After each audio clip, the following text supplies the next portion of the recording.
Fox. Um, Today's live, I'll just be discussing my Pittsburgh Steelers. Not really much on my end to report in boxing. So if you're here for boxing, I apologize. Okay, so getting right to it, the the subject that everybody's talking about in Steeler Nation is Russell Wilson versus Justin Fields, who gets the start against the Jets. Of course, it's all signs leaning towards Russell Wilson starting against the Jets on Sunday night. And of course, the Jets have a laundry list of news items that they're actually dealing with as well. Um, Now, as far as my perspective or my take on that particular situation is this. I believe that Justin Fields did do a good enough job for us to stay above water, of course, and win a few games. Unfortunately, as far as just the pure passing aspect goes, there was still some limitations, and that's not trying to really say anything negative about Justin Fields. I know that his mindset was not to turn the ball over. So there were some reads that he probably could have taken a chance on the second or third level that he just would not risk because, of course, he didn't want to turn the ball over. I definitely get that. He's a young quarterback. He's only 25. Yes, he's been in the league 3 years, but unfortunately, with the multiple offensive coordinators and multiple coaches that he had in Chicago, there wasn't really any stability to where he could properly develop. And stability goes a long way in your development. Like you have to know that this particular system or this particular individual is going to be there tomorrow to kind of help you build for tomorrow, so to speak. If you don't have that and things are constantly changing, then yes, you do have to adjust as a professional, but at the same time, it does quite literally stunt your growth because um, you're pretty much having to kind of reject things from your mind and then try to put new stuff in. And then when you're constantly doing that, it uh, doesn't quite turn out well. Is what I would probably say towards something like that. I just kind of think in the corporate world, if you have several sets of managers come in and out, and there's high turnover in the department that you're in, that department doesn't necessarily that department is not necessarily doing well because of the high turnover ratio. So you have one manager with a certain mentality towards getting the goals knocked down in that particular department. They're gone. Then it's another manager that comes in with a different mentality, and then you have to adjust to that. They're gone. Then here comes someone else. So yeah, it's a situation to where you're not able to quite develop the way that you need to because of the constant change or constant turnover. And that's exactly what's going on with Justin Fields. Now, what I will say is that he he obviously has a chance to be much better.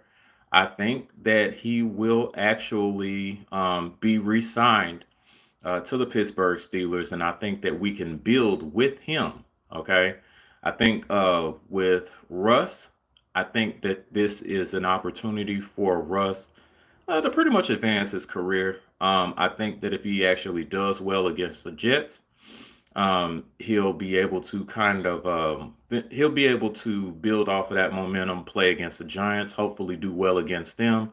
We have a bye week after that, and then after that we have the Commanders, which is going to be a challenge.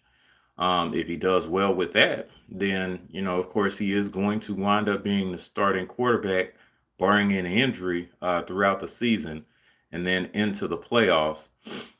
Um, and then we'll just see what happens from there. But I do really believe that Russ would probably be able to distribute the ball a little bit better. Well, not a little bit better. He would just be able to distribute the ball better. And he is also, because of his knowledge and experience with the game, he's going to be able to dissect defenses a lot faster and then be able to make those particular reads Justin may be missing. Hey, what's up, Jared? Thank you, man, for coming by. I was just talking about Russ Wilson versus Justin Fields. Um, but I do believe that Russ would be able to be a lot more successful as far as a passing aspect. Um, Now, what I will say towards that is we are going to miss the dynamic playmaking and mobility of Justin Fields, especially when the pocket actually breaks down. We're not the greatest pass blockers in the NFL, and with the turnover ratio that we're having with the offensive line due to injury, that is a major concern. Russ actually does have tendency to try to hold on to the ball a little bit longer than what he should, a la who else? Number seven, right? Um, but I think the sack numbers could potentially increase, excuse me, because of that. But at the same time, I believe this. If we are able to utilize RPO plays, which is run pass option plays, which is just basically plays to where we can either hand the ball off to the running back or make a quick throw, that we should be able to get a good passing rhythm first and foremost, because that's part of the quick game. And then secondly, it gives the defense something else to stress about. You don't know whether or not the ball is going to be handed off to the running back. You don't know whether or not you're going to be able to hit a tight end on the flat or a receiver running a slant. Um, and it does stress his defense on how far or how to actually defend something like that.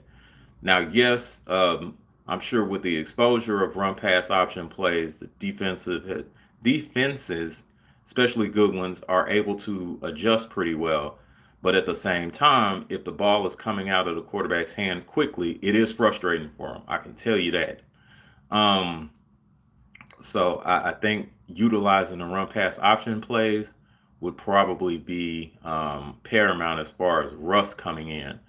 Now, once he's able, if he's able to be successful with that, then of course things will probably level up because you have to respect a new passing element now.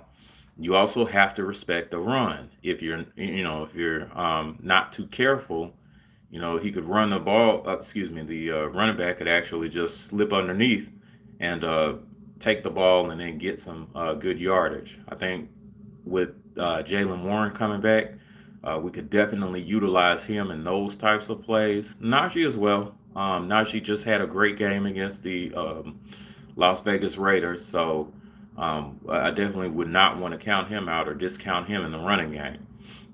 He is, in fact, our most reliable runner, Pittsburgh Steelers. Um, but I do believe that if we're able to utilize the RPOs, then we should be able to have success passing overall. Um, but yeah, I just think that Russ is probably going to be able to make the correct reads and throws, um, depending, of course, how successful the offensive line is, to try to get things on another level as far as offense. And then, of course, that will have a well rested defense that's going to be ready. Um, Excuse me, that's going to be ready to actually get in there and do a lot more damage. Uh, Now, just kind of looking back at it, um, like I mentioned before, Justin Fields had performed well enough for us to win games. But unfortunately, because he either was not able to pull the trigger on maybe some second or third level throws. And what I mean by that is second level is like level one is just kind of pretty much like 2 to 3 yards. Level two is going to be like closer to 7 to 10 yards. Level three is 15 yards plus. If he's not able excuse me, if he's not able to be confident in those particular second or third level reads, then of course the offense is going to be limited. Now, I do respect the fact that he's trying to make sure that he protects the football. I do not want to make any mistake about that. He is trying to protect the football, which is commendable. I do, I do, excuse me, I do think that he can, excuse me, I'm sorry. I do think that he can or is capable physically of making those particular plays.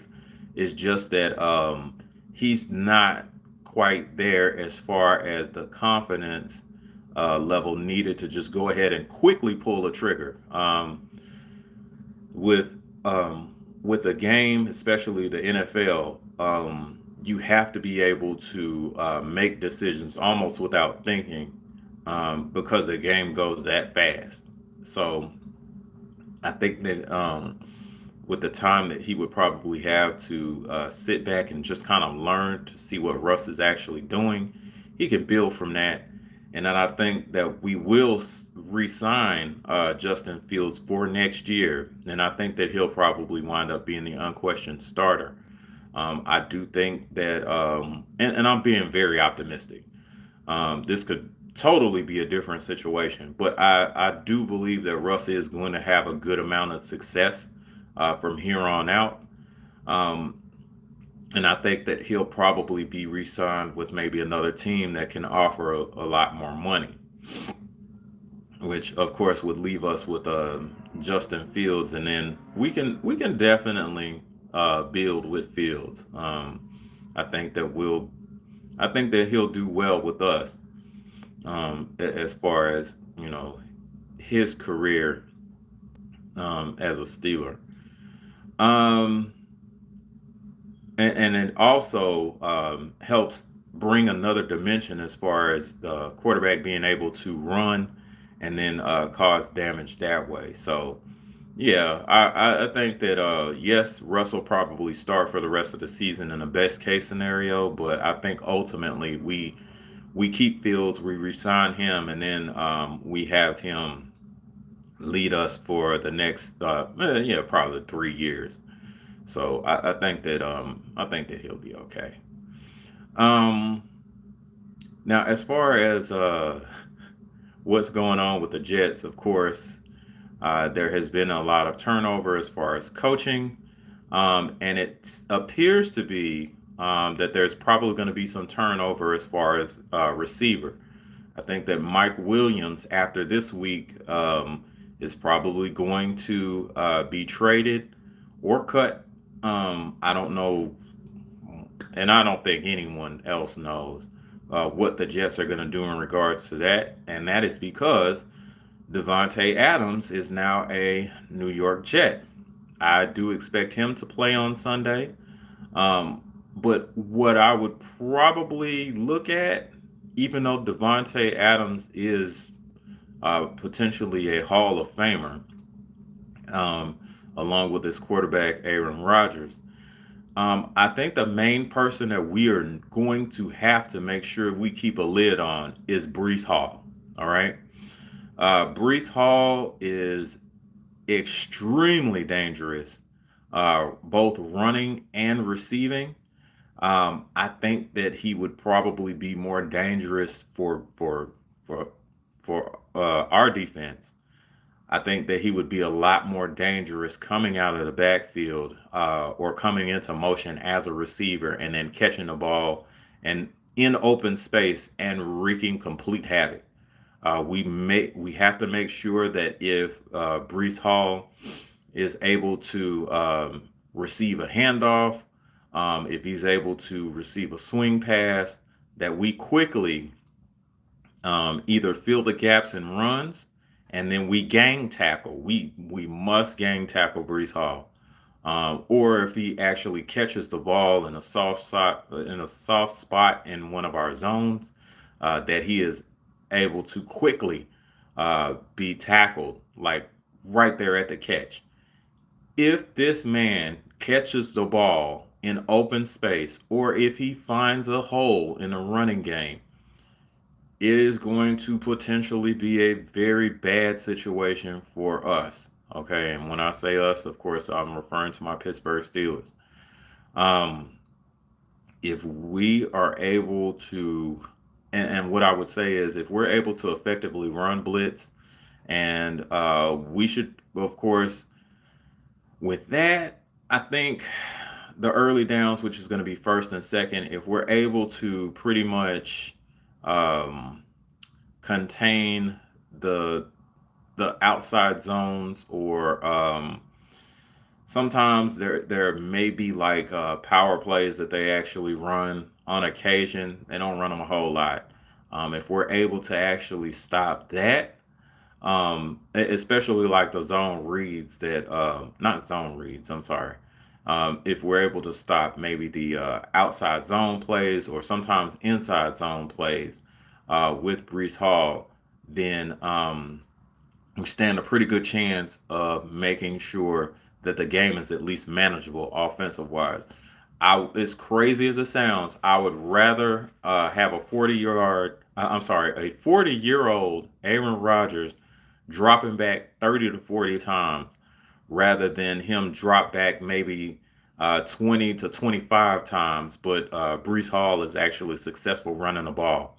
I do not want him to be successful at all running the ball. I do not want him to be very successful receiving it. Now, we're not going to be able to completely stop Brees Hall, but I think that if we are able to effectively stifle or slow down the running game, that will force them to try to pass the ball to him in open space and see what he can do from there. If we are able to gang tackle him once he actually receives the ball, and this is a Coach Tomlin term, if we're actually able to effectively tackle the catch, then I think that you force a 40-year-old Aaron Rodgers to try to perform magic, and I don't think that that magic is going to be there as consistently as people think. Yes, the Hail Mary was an astounding play. Hey, Will, what's happening? Um, yes, the Hail Mary that he threw against Buffalo was an amazing play, but you can't keep counting on that. Realistically, that just does not happen that often. Um, yes, there are still throws that he can actually make, but if you keep relying on a 40-year-old man to make those particular throws most of the night, I'll take my chances on that. I will definitely take my chances on him trying to squeeze in the ball to Devontae Adams. And the reason that I'm saying that is because when you go over to another team, basically learning the playbook is basically like learning another language. So if you're able to learn that particular, you have to be able to learn that particular language to know what's going on. Yes, Aaron Rodgers, and Greg Hackett have a history, but what I would say to that is he's been with an organization for the last few years, so he has to unlearn that jargon. Then he has to go over somewhere else, and within what, 4 to 5 days time, learn a whole nother language, and be able to and be able to perform like there's nothing wrong. I get that, a lot is expected of these professionals, but they're also human. There is no way that you could be able to open up the whole playbook and you've been there for like 4 or 5 days tops.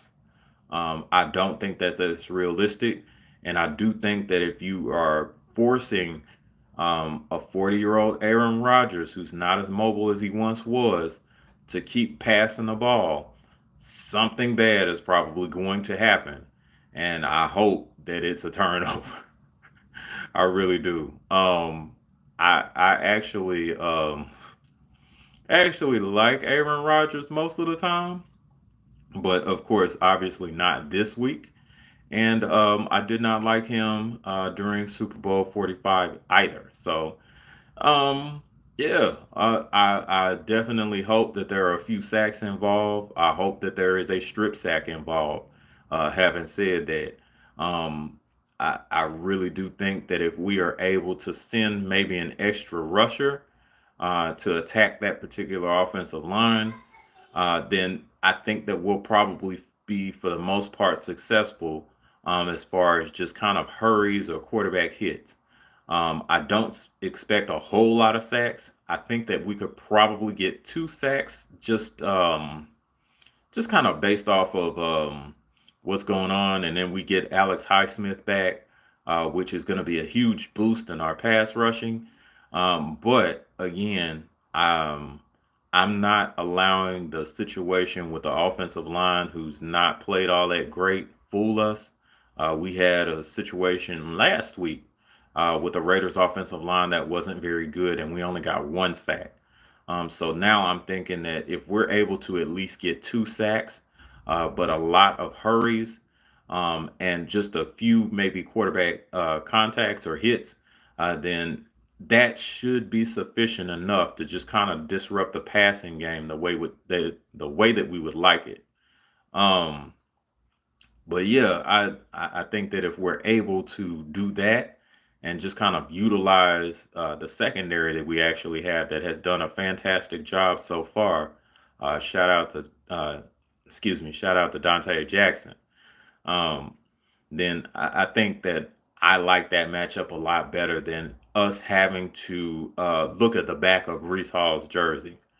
And to add fuel to the fire, I'm sure that Coach Tomlin has actually shown a clip of the Pivot Podcast interview with Brees Hall. Brees Hall, in that particular interview, I think at the end of the interview, they were talking about the defenses that he had to go against. And he was like, well, Pittsburgh, I ain't worried about that. I hope that Coach Tomlin went into that defensive meeting room and just kept playing that clip over and over and over. Pittsburgh, I ain't worried about that. Pittsburgh, I ain't worried about that. Pittsburgh, I ain't worried about that. I definitely hope that we are able to successfully slow down Brees Hall and make him ineffective, both rushing and receiving. Um, he is reminiscent of a Marshall Faulk. Now, I'm not saying that he has the same running style or he is the same player. I am saying that he is reminiscent because he's both a rushing and receiving threat, like both equally. So if we're able to slow him down and make him as ineffective as we possibly can, I think that we have a great chance at winning this game. I also believe that we have a great chance of frustrating the Jets defense as well, just by having Russ in there and him being able to hopefully utilize run pass option plays. And then I think Arthur Smith will probably call in some quick rhythm plays for him to begin with. I don't think that there's going to be anything that's just going to be big and over the top. I could totally be wrong. To where we're requiring Russ to throw the moon ball immediately. I think that we would probably be wise to let Russ warm up to it.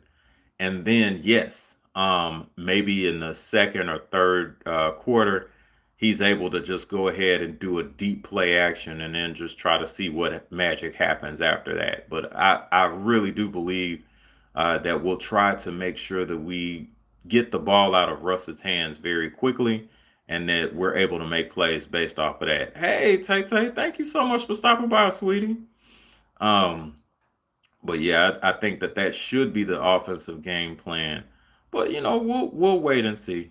Um, I think, of course, again, defensively, and I cannot stress this enough, that if we start Brees Hall, we have a good chance of actually winning that particular game. Um, yeah, appreciate y'all, man. Y'all hit the like button. Thank you. I'm doing all right. Thank you, Tay. Thank you. Really warms my heart that you showed up. Thank you. But yeah, y'all, I just wanted to briefly talk about my Steelers for a few moments. Thank you all so much for coming in to It's Just Me. And while we're in the spirit of actually just showing love, y'all please show love to Tay Tay, the real queen of MMA's channel. It's on YouTube. Just check her out. Check out my brother I Am Trill Will. Um, hey, just a few seconds here. And then please check out my brother Jared O11 Green. He has a show on YouTube. It is called The Southern Baller Show. Myself, my brother Coach 67, my brother Joe Townsend, and JB, my brother, they're all on there. We usually have the show around 3:30 p.m. Central Standard Time on Sundays. So please go check that out. Coach 67 has a plethora of shows, a few of which I can probably name. He does have some shows that he does on Saturdays. They usually air around 2 to 3 p.m. on all social media platforms, I believe. And then he also has a show that he does with my other brother, Cadillac Red. That's on Thursdays, which of course is today. I think I keep wanting to say Coach's Corner, but it's Coach's Playbook. It's Coach's Playbook. It's on YouTube as well. So please go support and check that out. Um, excuse me. And then Cadillac Red also has some other shows that he does. BSing on a Beltway that usually comes on Mondays. And I think it's back on Wednesdays and then Fridays, of course. So please check him out as well. His shows usually come on YouTube. Now they've changed, I believe, and it comes on at 7:30 p.m. Central Standard on YouTube on Mondays, Wednesdays, and then Fridays. So yeah, go check him out. Um, I feel like I am. Oh yeah, please check out the General 78. This is the founder of the LDBC. Now his shows usually come on around 10 a.m. Central Standard on YouTube. Very entertaining content. I mean, he has some of the best content on the internet, to be honest with you. His takes, his takes are informative and hilarious at the same time. So yeah, please go check out the General. Um, and then just show love to the rest of the LDBC family where you find content on them. Please like and also subscribe to them as well. Um, and I think that I've taken up enough time. So this is Brent Fox. It's just me. I'm signing off. And until next time,